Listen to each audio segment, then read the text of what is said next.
Suddenly, a giant fell from the sky. Upon hearing the noise, the king hurried out of his tent. When he saw the dead giant, he finally believed that the legendary giants were real, although he knew the princess was up there. For the safety of his people, he reluctantly ordered the vines to be cut, destroying the only passage. The situation above was also very dangerous. The general ordered Jack to take the princess and leave first, while he stayed behind to deal with the traitor and reclaim the magical crown. The two climbed the vines all night, faintly seeing the tents on the ground. The princess thought it was the king welcoming her, unaware that the soldiers below were using the light to chop down the vines all night. The giants seemed to fear this man. Although he was very small, he could make the giant leader kneel. The reason was the crown on the man's head. This crown had a great history. It is said that long ago, a group of monks sought God and used magic to create magic beans. They grew a vine that reached the heavens. When the monks reached the gate of heaven, they encountered a terrible disaster. The giants descended to the human world along the vine, rampaging and devouring humans, committing all sorts of atrocities. The king ordered the monks to find a solution. They used black magic combined with the magic beans to forge a crown that could control the minds of the giants. As long as the king wore the crown,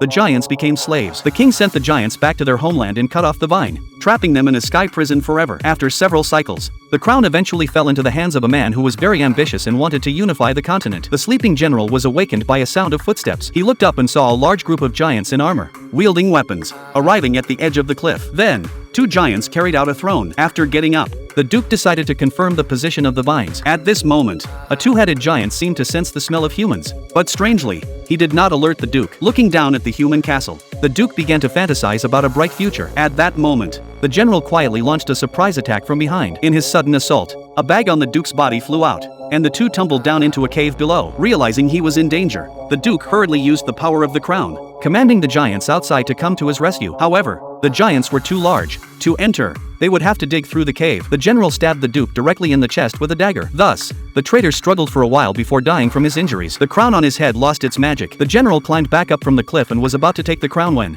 at that moment, the cave was completely smashed open. A giant hand reached in. The general tried to stop it, but it was too late. The two-headed giant took the crown and put it on his finger like a ring. Under the powerful intimidation of the crown, all the giants knelt and submitted to their new king.